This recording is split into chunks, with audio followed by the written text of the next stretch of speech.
Programa Alto Astral no 14. Entrevista.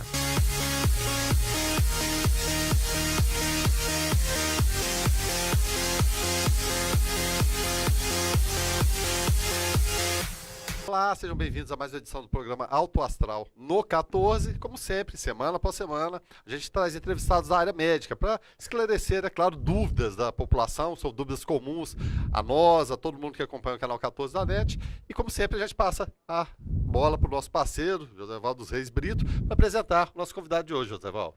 Assinantes do 14, mais uma vez juntos. E a proposta é essa, trazer médicos para um bate-papo gostoso aqui, e levando sempre a melhor informação para você. E nós aproveitamos agora esse período de tempo seco, de umidade relativa do ar baixa, para trazermos aqui o Dr. Samuel Fayad Chemos. Dr. Samuel, que bom ter o senhor aqui conosco. Olá, muito obrigado pelo convite e estou à disposição aí para a gente esclarecer algumas dúvidas. Muitas dúvidas com certeza, né, Guilherme Verano? Porque nessa área aí do aparelho auditivo, do aparelho respiratório, nesse Brasilzão nosso de climas, em nossa cidade também, que é um vai e vem, tá calor à tarde, à noite já esfria demais, uma região nossa centro-oeste de umidade relativa do ar baixa. E aí eu começo perguntando para o senhor, doutor Samuel, quais os cuidados que o nosso assinante do 14 tem que ter nesse momento de tempo seco, de umidade relativa baixa, do nariz seco? Como é que é isso, doutor Samuel? Então, hoje a gente sabe que a umidade relativa do ar ideal seria 80% ou mais por cento. Aqui em Anápolis está chegando a 10%, 15% a umidade relativa do ar. Com isso, o que é importante? A gente hidratar, beber bastante líquido, beber bastante suco, bastante coisas líquidas para poder hidratar o organismo e também o que a gente tem que evitar, fazer exercício no pico, que é na hora do almoço ou após o almoço. Evitar exercícios nos horários de maior calor.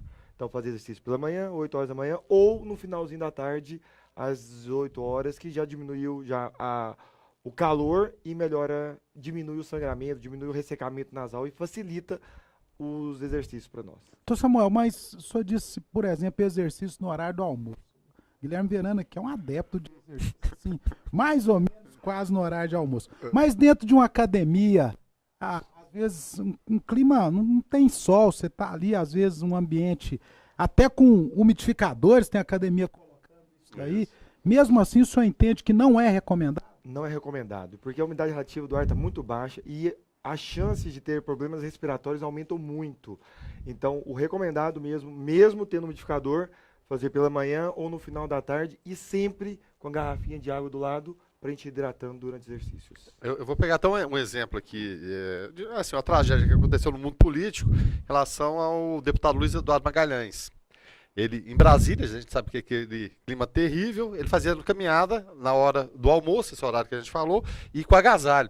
Agasalho, aquele plástico, né, achando que perder líquido é perder peso. Né? Ele acabou infartando e morrendo jovem ainda, 40 e poucos anos por conta disso. É uma situação complicada essa de colocar o plástico, agasalhar, achar que perder líquido é perder também peso, né? E você perde o peso, mas na verdade, né, água, né? Exatamente. Não adianta só perder líquido, tem que fazer exercício constante e evitar esses períodos mais umidade maior, mais baixa, né? Uma outra questão que a gente sempre gosta de abordar quando fala de clima seco, de nariz com dificuldade de respiração, que é os descongestionantes nasais. Às vezes eu estou colocando só o soro fisiológico, mas daqui mais um bocadinho o soro não deu e já parte para o descongestionante. O que o senhor poderia estar falando disso para nós, por gentileza? Isso é muito importante. A venda de medicação aqui no Brasil, ela não é muito bem controlada. Então o pessoal vai na farmácia, acha que o nariz está seco e começa a usar esses descongestionantes nasais, que tem vários no mercado. Só que esses descongestionantes nasais, eles acabam causando problema para o paciente, porque ele começa usando uma vez ao dia, depois está usando 2 vezes ao dia e depois se torna um vício para o paciente. É isso que é viciante a coisa, né? Ele causa uma dependência química. O que devemos fazer é lavar o nariz com soro fisiológico. O soro fisiológico, a gente pode usar ele 10, 15 vezes ao dia, ajuda a hidratar, ajuda a limpar e não causa dependência. Agora, igual o senhor falou, a gente começa a usar e ele não começa a descongestionar, porque tem muitas outras coisas associadas ao congestão nasal.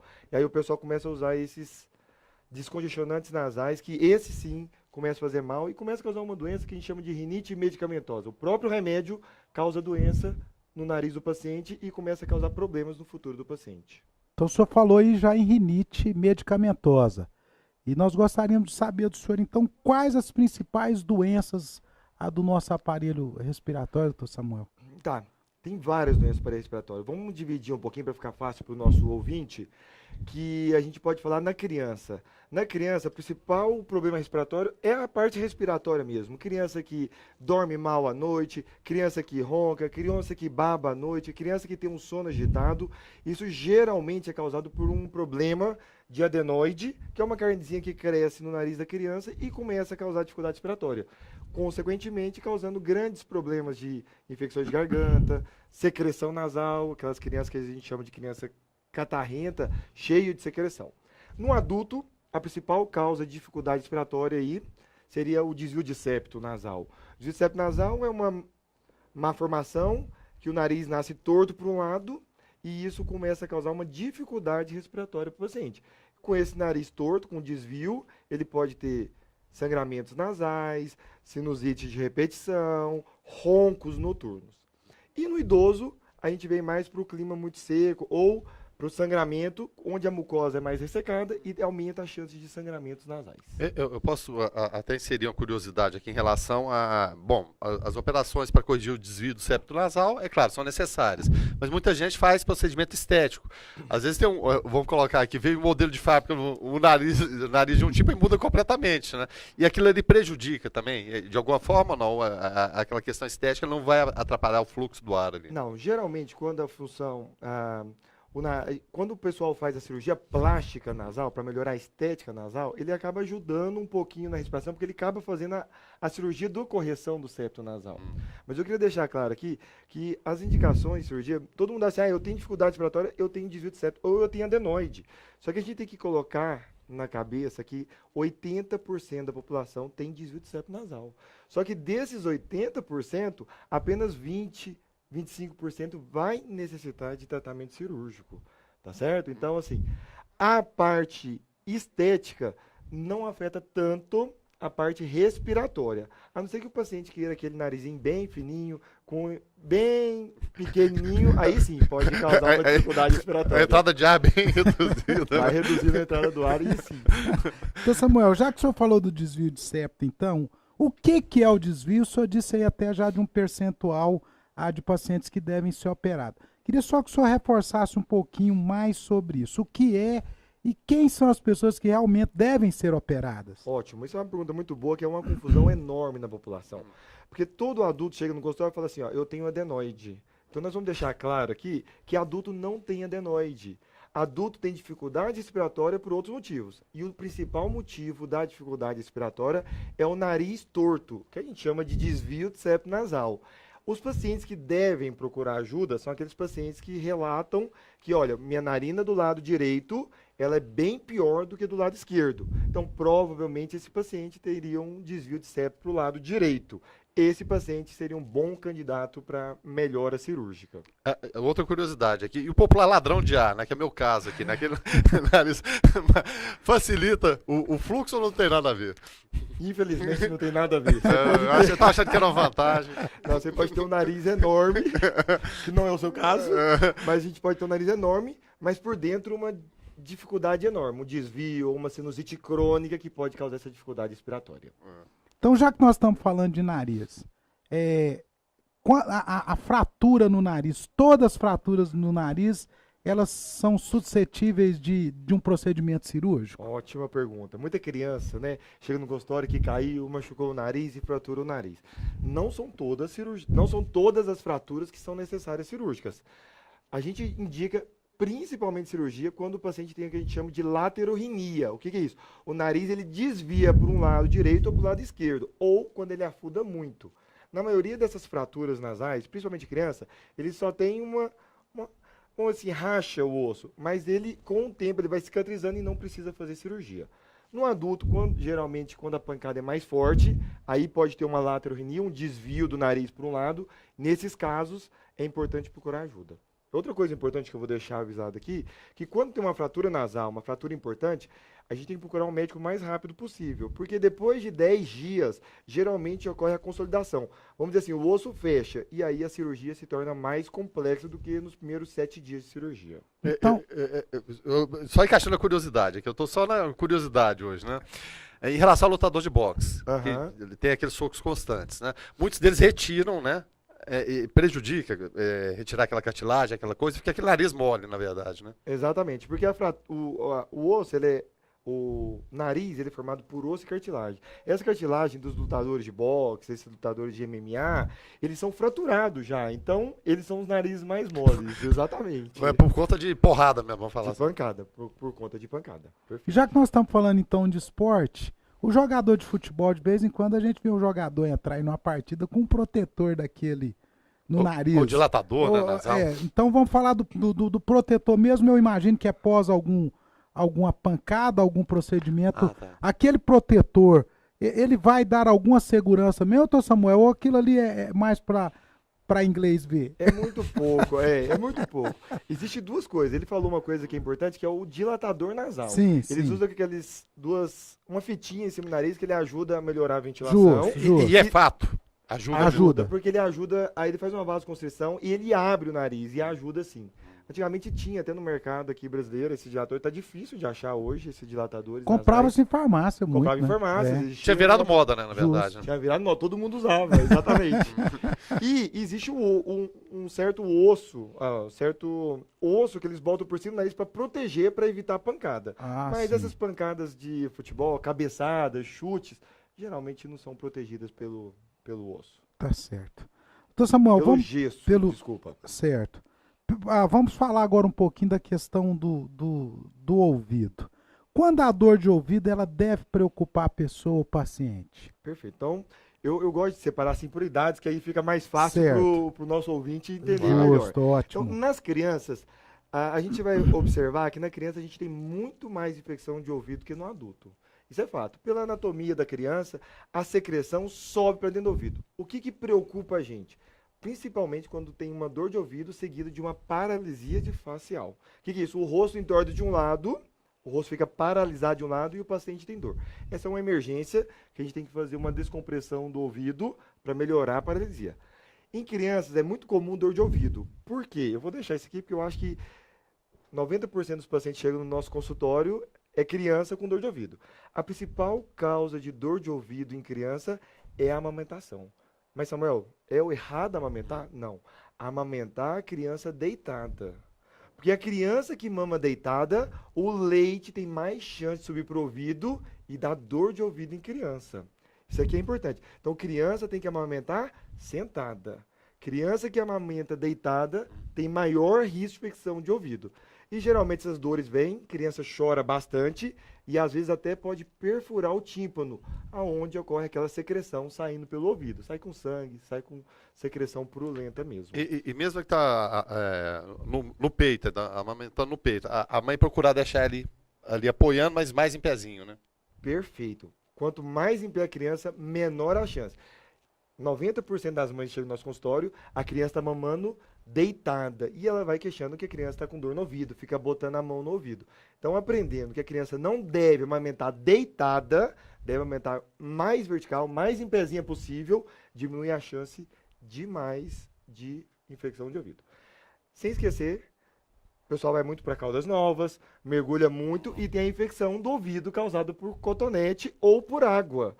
A água no ouvido pode causar um processo inflamatório e causar dor. Nesses casos, o que a gente pode fazer para evitar? A gente tem que ajudar o nosso ouvinte aqui. Não ficar usando cotonete. Nós vamos falar sobre o cotonete depois, mas o cotonete ele abre porta para a água entrar no ouvido e essa água é contaminada e aí causa uma infecção do ouvido. Então, não usar cotonete já ajuda muito a evitar as infecções de ouvido da água causada pela água. Doutor Samuel, então eu fico um pouco preocupado aí. Essa invenção do cotonete, então, para que foi isso, hein, doutor Então, Samuel? a gente tem que lembrar que o nosso ouvido, eu falo assim, ele é autolimpante. ele produz a cera necessária e ele joga a cera para fora sozinho. Então, como que se deve limpar o ouvido? Saiu do banho, pega uma toalha úmida e limpa essa parte externa do ouvido. O cotonete, na realidade, ele foi feito para limpar essa parte externa, não o conduto, o canalzinho. E também, muitas infecções de ouvido, a gente precisa botar pomada dentro do ouvido. Então, a gente bota no cotonete e introduz a pomada dentro do ouvido. Agora, cotonete para usar para limpar o ouvido está extremamente errado. Porque pode causar... Muitas vezes, criança chega, estava usando cotonete, caiu, pode causar perfuração, pode causar infecção de ouvido externo. Então, não recomendo cotonete. Eu lembro de mães até, no período pré-cotonete, usava o grampo. Esse grampo, vai lá com o grampo, vamos capturar essa cera, que ela tá fugindo. Abre a orelha, enfia lá e puxa. Mas eu vou te contar, a maioria das complicações de ouvido que nós temos é pessoas tentando limpar o ouvido. Cotonete, tampa de caneta, chave de carro, e aí acaba... Meu é Deus. super comum, e acaba machucando o ouvido e até perfurando o nosso... Não, e vira um vício também. A pessoa adquire aquele hábito e não, né? Isso, e aí a pessoa reclama muito, assim, meu ouvido coça muito.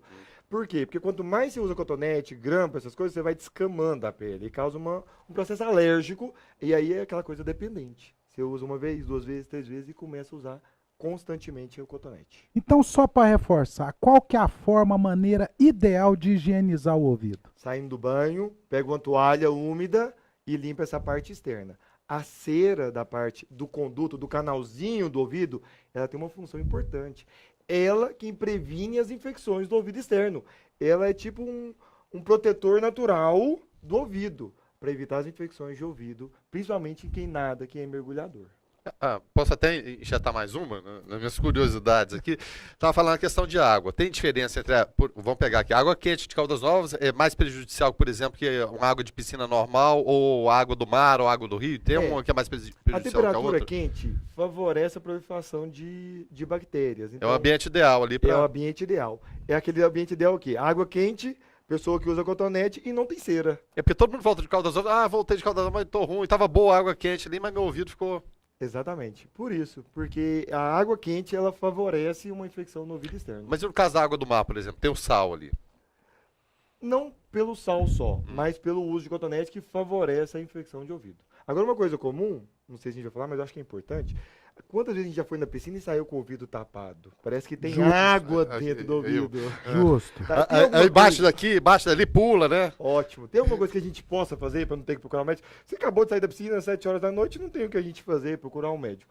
Existe uma coisa super fácil. Se você mergulhou, tá com a sensação de água no ouvido, a gente pode pegar 3 gotas de álcool, vira, pinga no ouvido, espera 15 segundos e vira. O próprio álcool puxa a água para fora, em 70% a 80% das vezes resolve.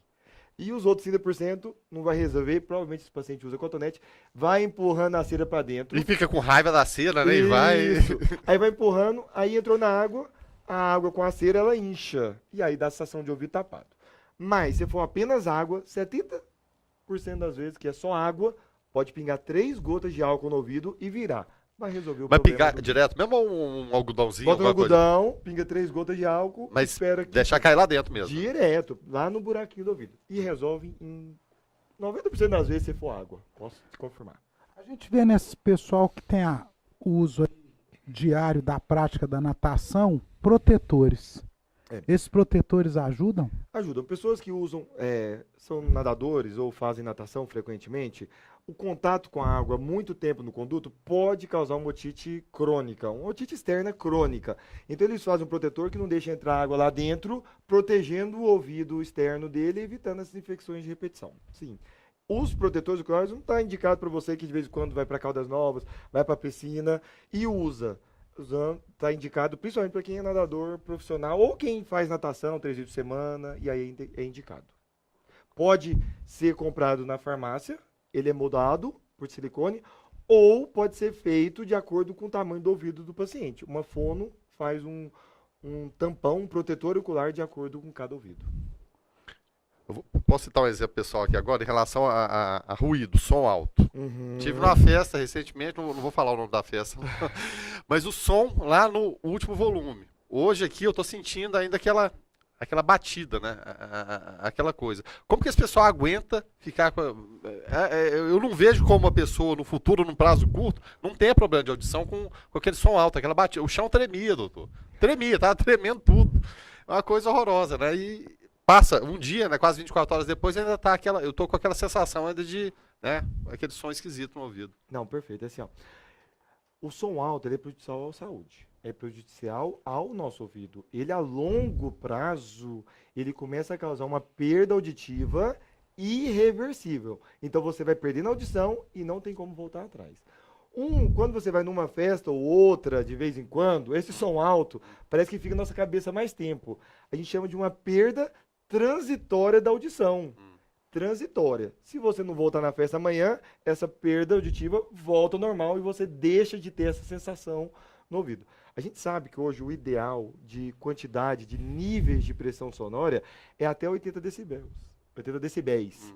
Você chega numa festa, cara, é altíssimo, né? E isso acaba prejudicando, principalmente para quem é DJ, para quem é dançarino, que persiste por mais de um dia ou vai várias noites nessa festa. Esses pacientes têm que procurar ajuda, procurar protetores auriculares, aqueles abafadores auriculares, para evitar uma perda auditiva severa, profunda e irreversível. E aí começa a causar outros problemas. Começa a ter um chiado no ouvido. Porque a própria perda auditiva começa a ter um zumbido, aquele chiado constante que às vezes até atrapalha a gente a dormir à noite. Tem os indicativos, então, né? Teve o os chiado, indicativos. pode ficar ligado, né? Pode ficar ligado. Primeiro sintoma de perda auditiva, muitas vezes é aquele barulhinho, que eles chamam barulho do silêncio, que é aquele chiadinho no ouvido, principalmente ao anoitecer. Porque durante o dia tem muita gente conversando, barulho de carro, e aí passa desapercebido. Mas quando ele vai deitar, parece que começa aquele barulho à noite. E aquilo ali é um indicativo que o ouvido dele já está começando a ter problemas. Não é só ruído, que a gente sabe, não é só o barulho que causa isso, mas algumas coisas metabólicas, colesterol alto, tireoide alta, diabetes, tudo isso pode causar zumbido. Então, o zumbido é um sinal de que alguma coisa não está legal com o ouvido, que tem que ser avaliado.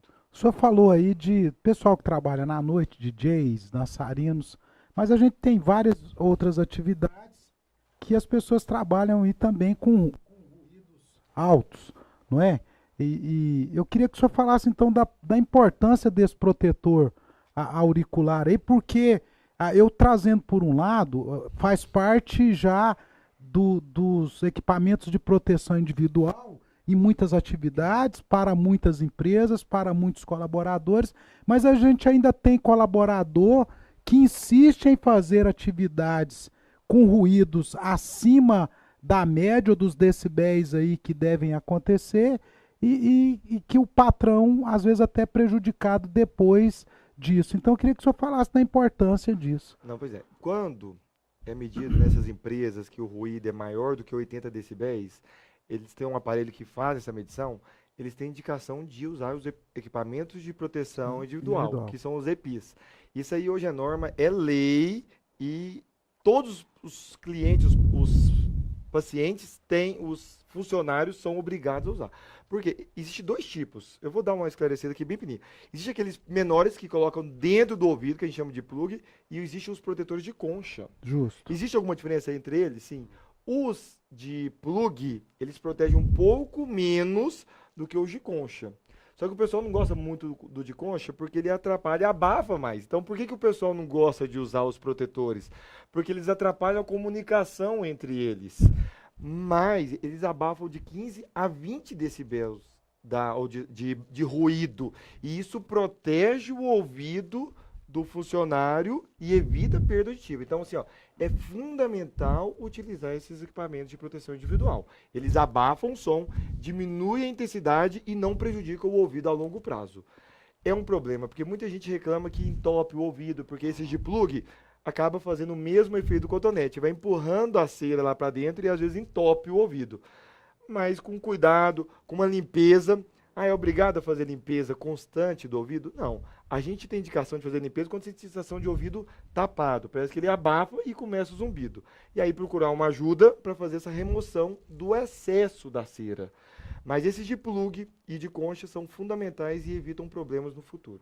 Tanto para o paciente, para o cliente, para o funcionário, como para o patrão. É porque tem dois lados da moeda aí. Tem funcionário que não quer usar por alguns motivos desses que o senhor falou, atrapalha a comunicação, sente abafado. Uhum. Já tem patrão que fala, eu também não vou fornecer isso porque eu estou fornecendo e o indivíduo não está usando. Eu já conheci funcionário, inclusive, que quebrava o equipamento deliberadamente para. Quebrou, não vai ter jeito de usar hoje, não, deixa ali. Então talvez é buscar um profissional do nível do senhor para Ok. estar até orientando os funcionários, mostrando a importância disso, não seria? Exatamente.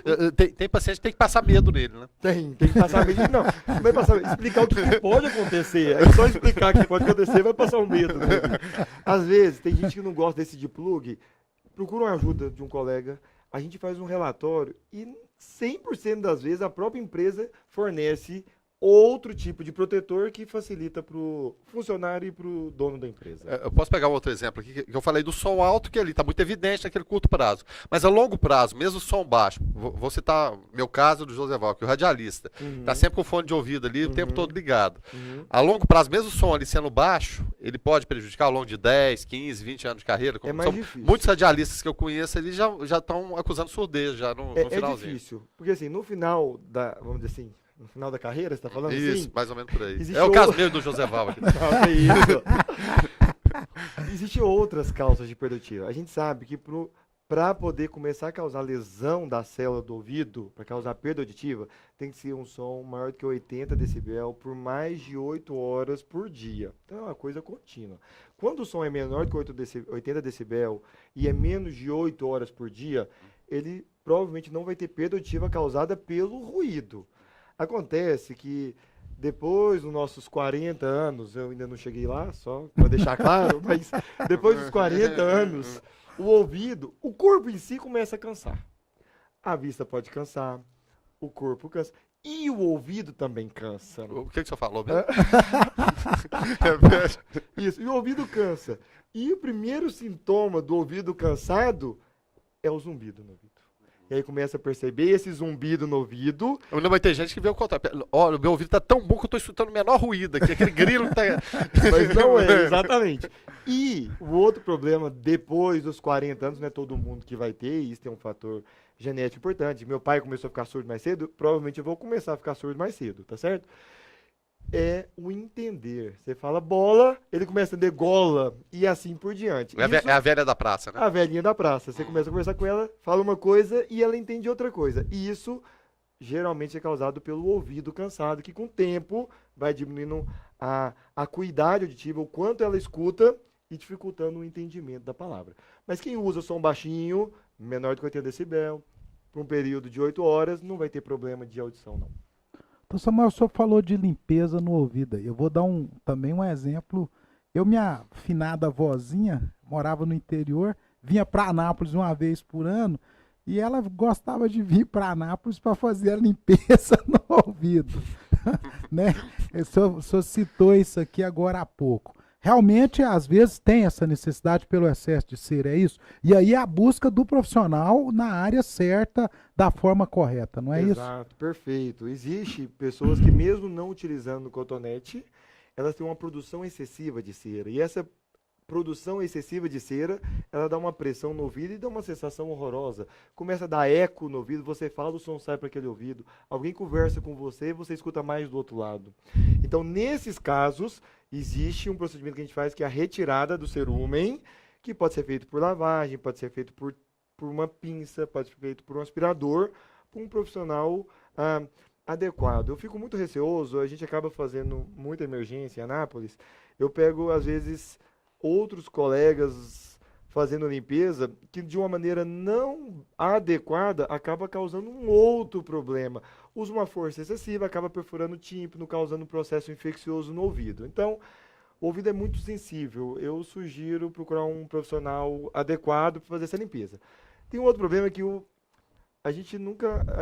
os idosos não aceitam que estão perdendo a audição. Esse é um problema. Chega no meu consultório e fala assim, eu não estou surdo não, eu estou com cera no meu ouvido. A gente olha, examina, não tem cera. Pode ser cera, que você limpa e volta, e pode ser que não seja cera. Pode ser um sinal de que o ouvido, sim, está diminuindo a sua audição. O senhor falou da sensibilidade aí. Aí uma das coisas que entendo que chega muito em consultório, e a gente vê em emergência de hospital, é quando a criança coloca um corpo estranho no ouvido. Ou às vezes um inseto entra dentro do ouvido, isso acontece demais. E aí, doutor Samuel? E aí? Isso aí é super comum. A gente acha que é raro, mas eu vou te falar que toda semana, pelo menos uns 5 pacientes chegam no nosso consultório com corpo estranho. Existem 2 tipos de corpo estranho, né? Os vivos e os não vivos, né? Vamos dizer assim, os corpos estranhos, por exemplo. Em criança, o que é muito comum? A criança está indo lá, assistindo uma televisãozinha, comendo pipoca, vê aquele milho, tem que guardar aquele milho em algum lugar. Ela coloca dentro do ouvido. É super comum. O que eu tenho que orientar? Nesses casos, procurar uma ajuda médica. Não tentar remover. Porque na maioria das vezes, quando é tentado remover de uma maneira não adequada, assusta a criança, primeira coisa. Segunda coisa, machuca o ouvido da criança, então faz um processo inflamatório em cima daquele corpo estranho. Ou, que é pior, acaba empurrando o corpo estranho mais para dentro do ouvido, dificultando a remoção desse corpo estranho. Então, o que tem que fazer? Procurar ajuda. Não tentar remover sozinho, porque acaba piorando e dificultando. Algumas vezes, eu posso contar coisas absurdas que aconteceram. Eu já vi criança chegou no meu consultório, que a mãe viu lá um milho de pipoca, ela foi tentar retirar, ela colocou Super Bonder no ouvido, pensando que o Super Bonder ia colar no milho e ia puxar. Essa criança teve que ir para o centro cirúrgico, ser anestesiada, tive que remover todo o Super Bonder do ouvido e o corpo estranho dela. Então, assim, ó, vamos evitar de coisas muito milagrosas. Terapias alternativas, né? Isso. Procura uma ajuda médica, porque senão empurra lá para dentro, às vezes não dói. Corpo estranho no ouvido não dói. Eu quero deixar bem claro que não dói e não tem problema. Corpo estranho que não é bicho, inseto, essas coisas. Esses corpos estranhos, o que é muito comum de criança colocar? É rodinha de carrinho, parafuso no ouvido ou no nariz. Então, o que eu peço é para não mexer. Procura uma ajuda, fica mais fácil. A maioria das vezes, se ela tenta mexer, ela empurra. Aí, quando encosta na membrana timpânica, isso aí começa a causar dor para o paciente e dificulta o nosso trabalho, certo? Bom, agora eu estou lá em casa dormindo, entra um bicho no meu ouvido. Aquele bicho parece um elefante mexendo dentro do ouvido, porque aquilo ali amplifica um som enorme. O que eu posso fazer de imediato? Eu vou dar uma dica. Pinga 2 a 3 gotas de álcool no ouvido. Vou embebedar o bichinho, então. Vou me embebedar até ele morrer. Porque o que incomoda no bicho no ouvido é ele mexer, se movimentar lá dentro. Você pingando 3, 4 gotas de álcool, o bicho morre. O inseto morre. E aí ele para de mexer. Você tem tempo de procurar uma ajuda. Na emergência, incomoda muito. Pinga gotinha de álcool, o bicho vai morrer e vai procurar uma ajuda para a gente fazer a remoção correta desses corpos estranhos no ouvido. Ô José, e como esse programa fala de saúde, e a gente é muito responsável em relação a isso, né, o álcool, como moderação, como o doutor está falando, faz bem sim à saúde. O álcool tópico. Doutor Samuel, eu queria só que você também desse uma orientada, porque esses exemplos que o senhor dá aqui, talvez é o mais importante desse bate-papo nosso, que é o dia a dia das pessoas, não é? Recentemente nós tivemos um amigo que a criança dele hoje tem muitos brinquedos, e aí é onde eu queria que o senhor orientasse, com as pecinhas muito pequenininhas, não é? Esse caso foi diferente, colocou-se no nariz, aspirou, foi para o pulmão, e aí foi uma confusão. O paciente teve que ser removido de Anápolis para o hospital de base em Brasília, porque aqui nós não tínhamos um equipamento correto, mas no final deu tudo certo. Então, pais e mães, ter cuidado com essa questão de brinquedos pedagógicos, aspas, né? Pode até ser, mas gera uma outra situação. Isso é fundamental. Mas hoje em dia, todos os brinquedos para as crianças, ela vem anotada a partir de quantos anos? Então, esses brinquedos, você pode ver, há 1 ano, são peças maiores para evitar já que essas crianças colocam no nariz e no ouvido essas peças, esses corpos estranhos. São certificados pelo Inmetro, né? São certificados pelo Inmetro. Então, quando for comprar um brinquedo para criança, vamos observar a indicação da idade, porque a gente sabe que criança não tem muita noção e acaba pegando qualquer coisa e colocando dentro do ouvido. Isso é super comum. Você está falando, eu vou ser um pouquinho mais trágico. A gente trabalha também no IML aqui, a gente sabe, já tivemos casos de uma criança que botou um feijão no nariz, ela broncoaspirou, esse feijão parou na glote, essa criança chegou a falecer. Foi o maior caso de polícia, porque acharam que tinham matado a criança, e quando abriram o pescoço dessa criança, o feijão estava preso, fechando a passagem do ar. Credo, foi muito trágico. Mas é só para ver a importância que corpo estranho no nariz, a criança pode jogar pro pulmão, e aí é muito difícil o acesso do pulmão Justo. e não deixar a mãe tentar remover. Porque ela acaba tentando remover, acaba empurrando, e a criança pode broncoaspirar aquilo ali pro pulmão, causar pneumonia de repetição e ter problemas mais sérios nesses casos aí. Então, corpo estranho no nariz até mais um pouquinho emergencial do que no ouvido. O ouvido não tem grandes problemas com... você pode ter um tempo para remover. Agora, o corpo estranho no nariz é um pouquinho mais emergência, tem que procurar ajuda. Interessante. Então né? não tem nenhuma ação emergencial que a mãe ou o pai possam fazer naquele momento. Teria, se a criança fosse... eu tenho muito medo de ensinar isso aqui, mas se a criança souber assoar o nariz, a mãe tapa um lado do nariz e pede para ela suar. O meu medo é a criança fazer assim, ó. É preparar para Antes, suar, né? Exatamente. Aí E piora aí vai tudo. piorar o quadro. Mas não tem o que fazer. Procurar uma ajuda médica o mais rápido possível. O corpo estranho no nariz me preocupa um pouco. A retirada do corpo estranho, estamos falando do ouvido. Aham. Mesmo aquele que, o grão de feijão, ou aquele inseto que entrou e aí embebedou e morreu. A coisa é simples no consultório. Super simples. Não leva um minuto para fazer a remoção desse corpo estranho. A não ser que, se já tiverem tentado, tivesse machucado o ouvido, e aí não é possível fazer a remoção de imediato. Mas se não tiver nada, só tá o corpo estranho lá, em menos de um minuto é removido esse corpo estranho. Por isso que é importante procurar o serviço Por hospitalar. isso que né? importante procurar um especialista. É um nesse especialista, caso. é verdade. A gente estava falando em jovens aqui, que o senhor falou que tem muitos casos, né? A gente vê, é claro, modernidade o tempo todo, eles com fone de ouvido, escutando música para cima e para baixo, às vezes nem respondem o que a gente fala, né? Tá aumentando muito no dia a dia, o senhor observa isso, a quantidade de jovens com problema de audição também? Sim, sim. O jovem aí é diferente do radialista, que usa um som mais baixo. Exatamente. Os jovens, eles acabam usando um som muito alto. E esse som muito alto é a mesma coisa que a gente já conversou. Acima de 80 decibel, por um período maior, ele começa a causar perda auditiva mais frequente. Então, o índice até de zumbido em adolescentes tem aumentado. Uma das causas poderia ser o ruído frequente alto no ouvido, causado por som alto. Quando utilizar o aparelho auditivo? Ótimo. Né? Porque tem muitas vezes as pessoas falam, não, eu fui no médico e eu queria usar o aparelho, mas ele não me indicou. Tem muito disso, não é? Tem muito disso. E tem muita gente que tem que usar o aparelho e não E não aceita quer. usar o aparelho. Parece que eu sou muito velho, feio. que eu sou surdo. Exatamente. Então, assim, ó, o aparelho auditivo, ele é, vamos dizer assim, ele é um amplificador sonoro. Ele vai pegar aquele som que chega e aumenta a sua intensidade para poder captar melhor.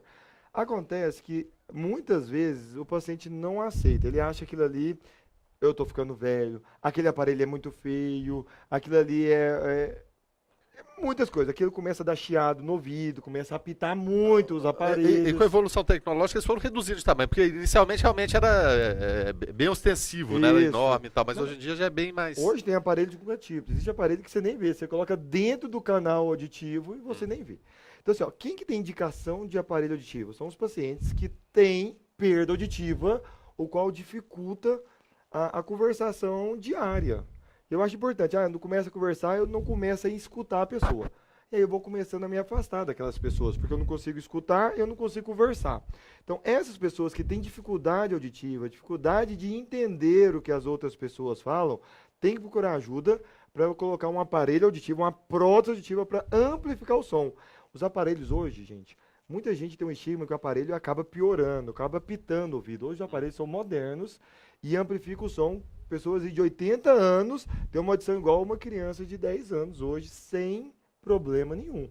Então, assim, ó, quem tem perda auditiva, que está atrapalhando as atividades diárias, tem indicação de prótese auditiva, de aparelho auditivo. E outra coisa, para deixar para a população, o aparelho, ele é doado pelo sistema, pelo governo. Quem precisar realmente de aparelho, quem tiver uma reserva coclear, porque tem gente que não adianta colocar aparelho. Está muito idoso, já perdeu muita audição e o aparelho não consegue amplificar. São raros os casos. Mas quem tiver começando a perder audição, dificuldade para comunicar, procura uma ajuda no posto de saúde, eles encaminham para aparelho auditivo. Verdade, muito bem. Lembrado sem isso. gasto. E sem gasto. É, porque não é barato. hoje o sistema único de saúde já está dando muito acesso a isso. Sim, verdade. E assim, a gente não pode reclamar. É fácil de ganhar um aparelho. Não é tão difícil de ganhar um aparelho auditivo. Claro, tem que ter indicação, né? Justo, Todo mundo que vai justo. lá, eu quero um aparelho porque eu quero um aparelho. Aí não. Mas quem tem indicação, eles acabam ganhando um aparelho auditivo. Tá certo? Tá. Eu posso citar uma situação de inveja que eu tinha na infância em relação aos meus amigos? Quando eu operar de amígdala, eu falava, você vai operar de amígdala, você vai tomar sorvete depois. Quando é necessário, de fato, a cirurgia de amígdala? Ótimo. Isso é uma pergunta muito frequente, né? E eu nunca tinha problema. Nunca... Não, nunca tive. Não tomou sorvete, Não, então. por conta disso, não. Não, acontece o seguinte, aí eu falo assim, a medicina não existe uma verdade absoluta. O que é verdade hoje, amanhã pode não ser verdade. Então, a cirurgia de amígdala e de adenoide passou por várias fases. Antigamente, todo mundo que tinha amígdala e adenoide era operado. Chegou uma época que não pode operar amígdala e adenoide, porque a amígdala e adenoide são protetores, eles produzem anticorpos, produzem defesa para o organismo. Então, a gente não pode operar a amígdala. Teve uma época que ninguém operava a amígdala. Depois... chegamos hoje. Hoje nós estamos o quê? No meio termo. Não é todo mundo que precisa, mas existem as indicações de cirurgia de amígdala. Quem que são as indicações? Assim, para facilitar, para o pessoal poder procurar ajuda. Vamos falar faixa etária. Crianças que roncam muito, babam muito, respiradores orais. O que é isso? Fica de boquinha aberta, sempre, você está conversando com ela, está assim, com a boquinha aberta. Criança que infecciona a garganta, aí a gente entra num detalhe aqui, criança que infecciona a garganta por processo bacteriano mais de 4 vezes por ano. Essas crianças, a gente sempre tem que pesar o risco e o benefício da cirurgia. Então, essas crianças, provavelmente elas têm um aumento exagerado desses tecidos, que é a amígdala e adenoide, e essas crianças têm indicação de cirurgia. No adulto, a cirurgia é mais frequente na criança, a gente sabe disso. No adulto, existem algumas indicações. Pacientes que fazem complicações, então formam um abscesso, que aí não consegue abrir a boca, começa a acumular pus dentro da amígdala. Essa é uma indicação relativa de cirurgia. E uma indicação absoluta de cirurgia e a indicação relativa. Não sei se já ouviram falar, de vez em quando, saem umas massas amarelas da garganta com cheiro horroroso. Muita gente que está escutando com certeza já viu isso. Isso são restos de alimentos que acumulam dentro da amígdala e de vez em quando começa a dar, essas massinhas amarelas dá mau hálito. Então essa é uma indicação relativa de cirurgia. A gente chama de amígdala caseosa. Halitose, cheiro ruim na boca, grande parte das vezes são essas pessoas que têm essas amígdalas cheias de buraquinhos e começam a acumular resíduos. E dá cheiro ruim. Então tem indicação de cirurgia. Mas não... deixar claro que não são todas as crianças que precisam operar. Tem a indicação dessas crianças, certo? Você está até um caso histórico aqui, em 76, na geração do Zico, que estava surgindo aí no Flamengo, tinha um jogador chamado Geraldo. Uhum. E é claro, o atleta necessita de estar com o aparelho respiratório em dia, né? E o Geraldo foi fazer a cirurgia de amígdala, acabou falecendo, né? Em virtude da anestesia, né? Isso a gente coloca assim para historiar, lembrar um caso, né? É o que eu falo para os pacientes. Toda cirurgia tem risco. Você vai tirar uma unha encravada, você tem risco. Por isso que a gente sempre tem que pesar o risco e o benefício.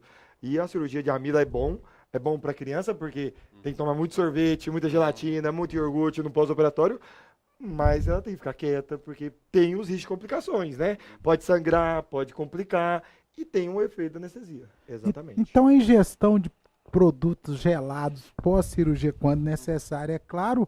não é um prêmio para a criança, não. Tem uma utilidade mesmo. Não é prêmio, é quase uma obrigação. Porque a gente sabe que o frio ele faz uma vasoconstrição, então ele diminui a chance de sangrar. Então é proibido dar coisa quente para a criança. Tem que ser coisa gelada, porque ajuda na evitar o sangramento. Então, não é prêmio, mas é bom pra gente tomar o gelado. Picolé, gelatina. Eu conheço pessoal que começou a tomar o gelado na infância e continua tomando gelado até mais tarde, entendeu? Não, mas misturado com aquele outro líquido que o senhor falou que é bom pra matar os bichinhos.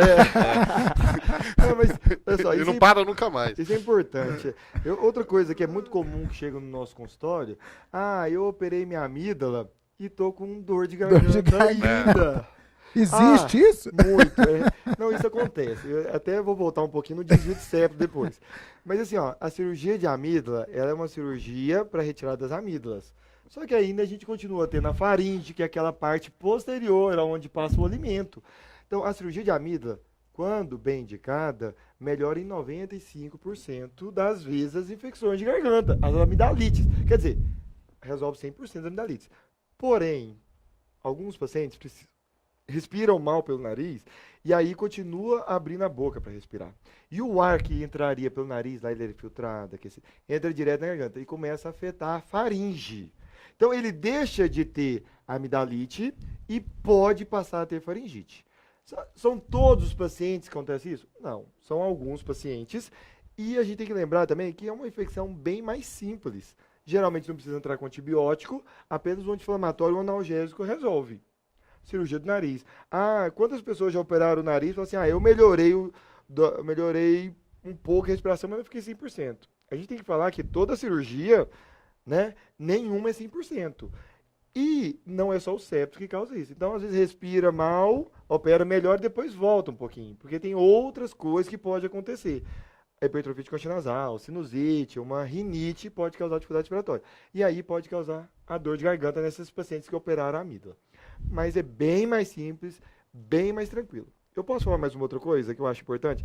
Porque às vezes as pessoas vão só no pediatra, nada contra o pediatra, meu pai é pediatra, né? Mas qual que é a idade para operar a criança? Porque a mãe às vezes fica preocupada em casa, meu filho infecciona muito, eu tenho que levar essa criança.